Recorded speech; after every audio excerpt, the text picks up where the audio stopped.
Kings Warriors play-in action tonight at Golden One Center. The 9-10 game. Winner of the 9-10 plays the loser of the 7-8. Winner of the 7-8 becomes a 7 seed. Winner of the following game between the 9-10 winner and the 7-8 loser becomes the 8 seed. Yes. It's that easy. I enjoy the play-in a lot. I really hated it at first. I was very resistant to the change. But that was also when I thought it was going to be 7 plays 10, 8 plays 9. Oh, got it. I really hated that a lot, but I love the way they do it. I think it's great for the game. I do too. Yeah. I mean, I really do think that it's great for the game. What we've seen this season, one of the most highly competitive seasons, I think, ever. The fact that you went into the last week of the season, the last game of the season with 3 teams tied for the 1 seed, but also you have all of this craziness going in on, with over the last 3 or 4 games with the 10 through, I don't know, 6, even 5 at one point, was like all of it was mixed up and jumbled up. I think it's spectacular for the game. And, we were talking, Kyle, there's a possibility, if the Kings do lose, whether it's tonight or whether it's the next game, they get thrown back into the lottery, right? And there are all kinds of possibilities with the lottery that are interesting to me. So there's a possibility that the Kings, the Warriors, and the Heat, if they all get bounced, all 3 of those teams, they would tie for like 14th. And so there's going to be a coin flip to see who is the 12th pick, who's the 13th, who's the 14th pick in the draft. And there are ways where the Kings can move all the way up to like number 12. If a team like Philadelphia gets bounced at 47 wins, that's more than the Kings have. And you could say the same with the Lakers or the Pelicans. If they get bounced and the Kings also lose, the Kings would move all the way up to number 12 in the draft. And that's a good thing. Like, if you're going to have to keep your pick, you want it as high as possible. And so, yeah, I think it's going to be an interesting way to finish the season. And I feel like there's a lot fewer tanking, like the tanking question is kind of off the table. I thought Houston gave it a run. There's a lot of teams that I thought really gave it a run this season. And part of that is because it's not considered a great draft. Yeah. But also I think part of it is like, look, you have something to play for. I mean, if this was available, 5 years ago, the Kings would have likely made the playoffs somewhere along the way. Yeah, no doubt. They were right there. They were 9-10 like multiple times. Yeah. And you think that there could have been 1 or 2 times where they were playing well near the end of the season. Yeah. And yeah. I do think there's a kind of interesting thing here, and we are giving away, we are going to give you an opportunity to win $500 coming up here in a little bit. But I feel like if the Kings lose this game specifically, tonight's game against Golden State, whether they win or lose, to me, changes nothing about this upcoming offseason.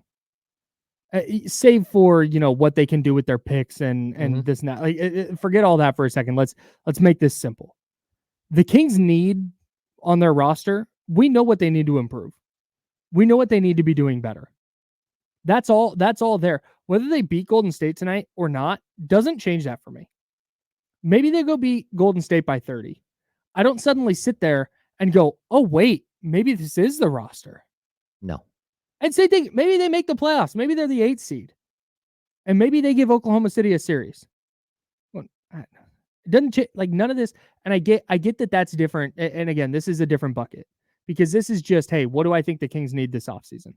Okay, so I am going to say that I agree with you in theory that this playoff series, this game tonight, whatever, it might not impact overall what you need, right? Yeah. But I'm going to disagree a little bit because I do think that there's a way for Keon Ellis to prove that he's the answer at your shooting guard position if he's given an opportunity to not only like win this game, and then if you get the next game, and like every one of these opportunities is a chance for Keon to say, hey, look, I'm the guy. Okay. And if you run him out there against Steph, and he's incredible against Steph, and he's a Steph stopper, and he also hits 3 or 4 threes, and he answers a call like he did a couple of games ago where he goes 8 of 15 from 3. Okay, that's 1. Like, okay, that makes me feel more confident, but I need to see a little bit more. You get to the next game and he's still the same player. You get to a 7-game series Mhm. and you're like, man, this kid is so good. Mhm. He can earn his way into, but that shouldn't change what your offseason is, except for it will change maybe what you feel about one player as a potential starting shooting guard for you moving forward. That makes sense. I guess for me, I'm already there, but I also see why you wouldn't be, and Yeah. why any additional postseason game would be valuable in that respect. Yeah. But also, if because I think Keon's going to start on Steph tonight, and if Steph's just really good and goes for 35 and the Warriors win, I'm not suddenly going, oh man, I don't think Keon's got it. Like I'm just kind of already penciling him in, but I also understand the value of, yeah, hey, if he goes out and holds Steph to 18 points tonight, and then goes out in the next game and cashes a bunch of threes against the Lakers or the Pelicans and helps the Kings get over the hump against. I get that for sure. I do though think that vibes matter a lot, Mm-hmm. and I think losing this game would be atrocious for the vibes. Whereas winning it does the complete opposite. It's like, man, you got over that hump. You didn't lose another win or go home game to Golden State. Mm-hmm. There's a tangible, okay, you lost more games or won fewer games than you did last year. You may not make the playoffs, but hey, you know what? In a win or go home game, in the game that you could not get last year, you got this year. And I think that could go a long ways toward exercising that demon of, okay, you've gotten him in the regular season, but now you've got him in the postseason. You knocked them out of the playoffs. And that to me is really valuable, not just for the Kings internally, but I think when you talk about changing the national conversation, I think it goes a long way toward that, especially if Domas comes out and plays well. That's where this matters to me more than what they're going to need this offseason or how I feel about them going into the offseason. Okay. I would say this, like my rebuttal would be this. Like, first of all, I think you can't exercise demons against the Golden State Warriors. I think you can also be the team You think that you cannot? you can. Oh, okay, got it. But I also think you can feel like you're the team that maybe put the nail in the coffin and said, okay, let's move forward. Yeah. I think, but the next game, if it's the Lakers, that's another opportunity to exercise demons of the past. Like if you can beat the Lakers, that's another thing. And then you get into the whatever. If you somehow this team makes it to the 8th seed and they're playing a 7-game series against Oklahoma, it's game on. Like this is all the experience and everything that Mike and everyone wants to talk about, Mike Brown. This is what you're talking about. You want to gain all this. But I also believe, I know this is lame, but I think they also have the built-in excuse. Like we can't win without Malik. Or we needed Malik and we couldn't get to there. And Malik Monk will not play tonight. Right. Mike Brown said it yesterday. He said He's out. he will not play. Zero chance. He is out. But Malik might be able to play next week. So if you're a team that wants to like put your stamp on this season and you want to get past that excuse, win these 2 games. Win these 2 games and give yourself an opportunity to get Malik back. Because hey, this team with Malik Monk in a first round series against OKC, they got a shot. No doubt. They got a shot like anybody else does. So like, why not?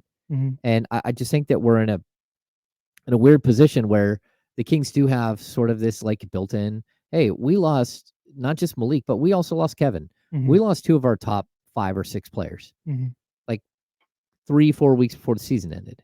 So it's tough to like look at it that way, but I also think that there is like in the back of people's minds, they're going to go, if we had Malik, we could have won that game. And that gives you a little bit of a leeway this summer, although you got to bring Malik back. I mean, you have to find a way. That's the other problem here.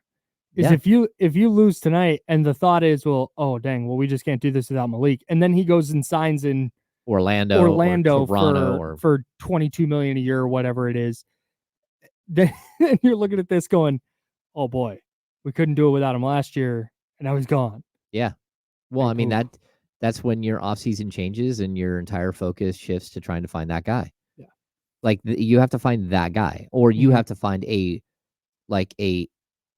number 1 shooting guard. Yeah. You got to find a dude who brings it every night and is like a a 20-plus Yeah, point a per game reliable scorer. second scoring option. Yeah. You got, I mean, and it can be a starter, and you can bring Keon off the bench, you can bring Davion off the bench, but at that point, you got to find like the dude. Yeah.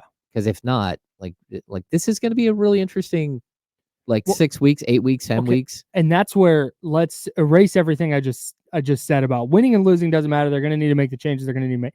Winning very much matters from that standpoint. Yeah. Because there's a very real possibility that the Kings do wind up with like the 14th pick. And yeah, hey, maybe you know what? Atlanta doesn't want to do business. And now your pick's not conveying. And now you're going into this offseason with not a ton of capital to go and make these major moves that they need to make. And now it's like small trade here, small signing there, maybe an undrafted guy. It just, maybe you buy your way into the second round and you get a second rounder. It's just I think the more seismic moves that they need to make aren't necessarily available to them if they miss the playoffs. Yeah. No, and that's kind of the bottom line. Forget the vibes, forget what they need to do, what they don't need to do to fix their roster. It's like, Doc, you got to make the postseason. It's so complicated, man. Like this has got to be weighing on Monty McNair. It's got to be weighing on Wes Wilcox, on Vivek, on Mike Brown. Like there's so much writing on it, and it's not just winning and get to play another game and win that one and get to make it to the playoffs. Yeah. There's a lot going into this.